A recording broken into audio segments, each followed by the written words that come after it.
Ciao! Hello everybody, my name is Nuggle and welcome back to Nuggle Space!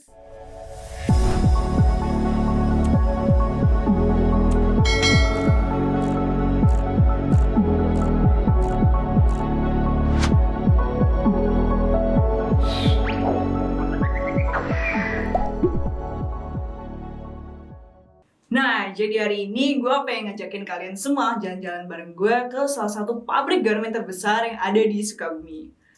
Sebelum kita mulai videonya, however, gue pengen minta maaf dulu sama kalian semua karena terjadi sedikit kesalahan teknis ketika pengambilan gambar, jadi audionya agak kesek-kesek gimana gitu. Nah, jadi selama video itu gue akan nemenin kalian pakai dubbing suara gue. Yuk, kita langsung cek aja. Jadi perjalanan Nuggle pertama kali dimulai ketika Nuggle baru saja masuk ke factory-nya, di mana bahkan ketika di gerbangnya saja sudah terasa nih protokol new normalnya. Semua yang ada di dalam mobil temperaturnya dicek, dan sekarang dicek kembali suhu dari orang tersebut. Nah, Nuggle kan disambut nih sama resepsionisnya. Setelah itu kita langsung pergi untuk ketemu Mr. Kim selaku owner dari factory ini. Setelah ketemu sama Mr. Kim dan sudah bertukar sapa, Nuggle minta izin untuk merekam, Nuggle minta izin untuk diajak jalan-jalan keliling pabrik. Terima kasih Mr. Kim sudah berkenan. Setelah itu, Nuggle langsung diajak sama Mr. Kim untuk keliling pabrik untuk melihat production line. Bagaimana sih sebenarnya production line itu bekerja selama masa pandemi ini. Nah, mulai dari sini nih, Mr. Kim udah mulai menjelaskan tentang bagaimana production line itu berjalan. Yang pertama, material ada dari warehouse, kemudian quality check, cutting, stitching, ironing, and then to packing, dan baru dia ready for shipping. Tapi tentunya nih guys, ada beberapa detail yang akan kalian miss kalau kalian nggak nonton seluruh video ini.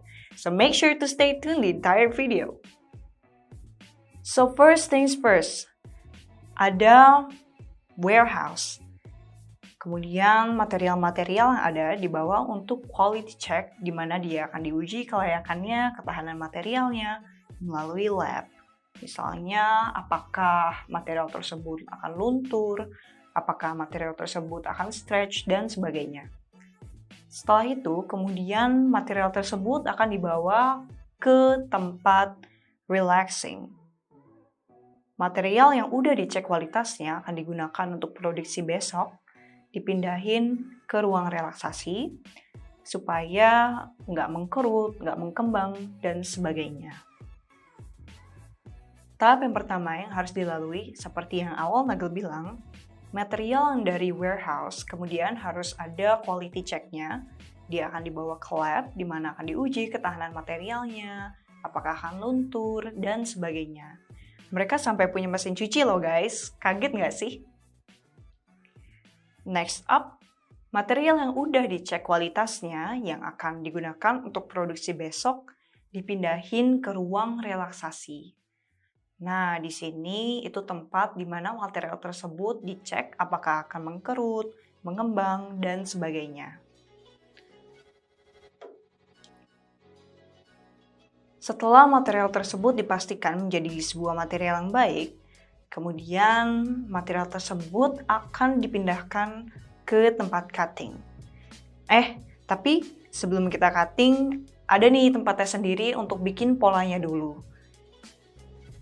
Setelah kemudian polanya jadi, pola-pola ini akan dibawa ke tempat cutting, di mana di tempat cutting, material-materialnya tidak akan dipotong satu-satu, tapi akan di layer demi layer. Ada beberapa yang ditumpuk, kemudian dia dipotong secara langsung dan bersamaan.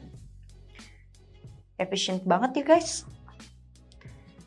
Terus nih ya guys, kalau misalkan dari tadi guys nih merhatiin dari awal, bisa dilihat bahwa semua karyawan yang ada di factory ini memakai masker. Jadi prosedur untuk PSBB benar-benar dilaksanakan di sini. Oh iya, Nuggle juga dapat kabar nih dari Mr. Kim. Di factory ini, karyawan-karyawan disediakan beberapa masker oleh perusahaan sehingga karyawan tersebut dapat selalu memakai masker dapat selalu memiliki stok untuk masker ketika masker lainnya sedang dicuci. So, this company benar-benar memperhatikan kesehatan karyawannya sendiri. Setelah kita dari tempat cutting, tentunya hal selanjutnya yang dilakukan adalah stitching atau menjahit. Kalau misalkan teman-teman lihat-lihat juga nih, di tempat cutting, bahkan di tempat stitching juga, semuanya dikasih alat untuk physical distancing. Dimana kalau di tempat stitching, kita dilihat ada pembatas yang membatasi antara karyawan yang berada di depan dan karyawan yang berada di belakang.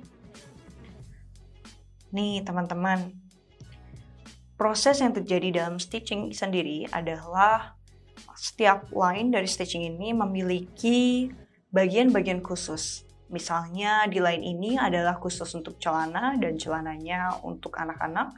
Dan di line yang lain adalah celana tapi celana untuk dewasa, baju anak-anak, dan seterusnya.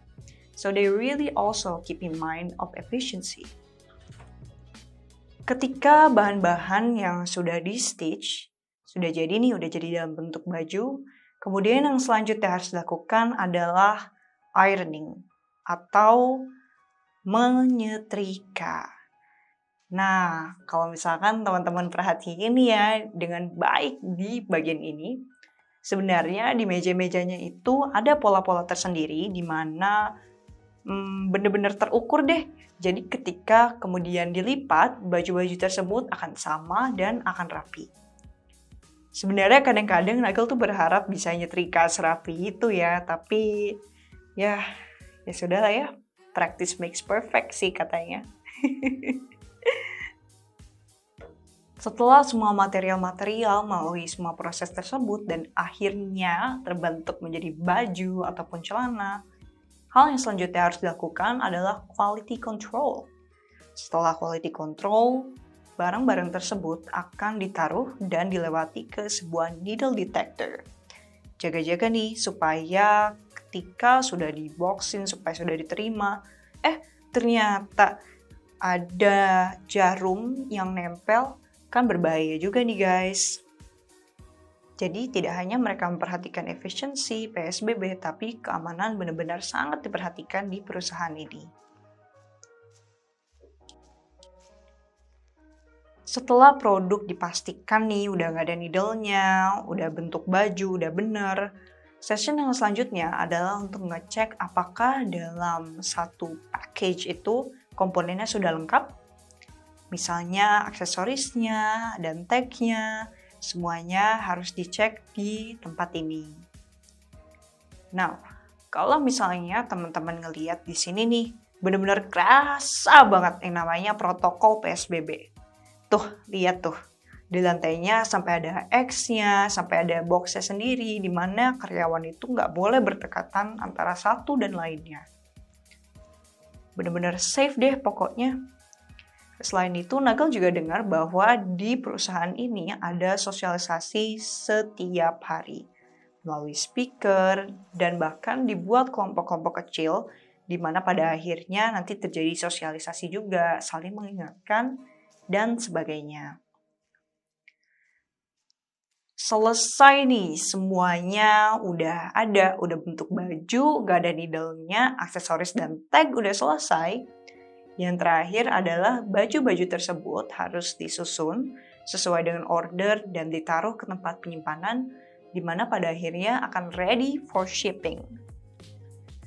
Perusahaan ini sangat-sangat mendetail mengenai urusan order karena mereka juga mempunyai papan sendiri, di mana isinya adalah list order yang sangat-sangat teratur sehingga mereka selalu bisa keep track atau selalu mengawasi akan keluar masuknya barang yang ada di pabrik tersebut.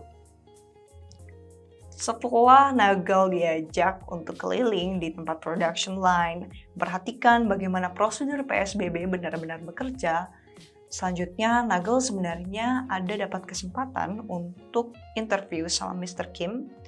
Tapi lagi-lagi karena kesalahan teknis, videonya beserta audionya tidak bisa ditampilkan secara lengkap di video ini. Maaf banget ya. Oke, sebelum kita akhiri perjalanan kita di pabrik ini, Mr. Kim punya satu dua patah kata nih yang mau disampaikan ke teman-teman. Dengerin ya. Untuk penonton Nugget Space, pesan saya, semangat, jangan menyerah, usaha terus baik, sampai sukses. Cukup? Terima kasih.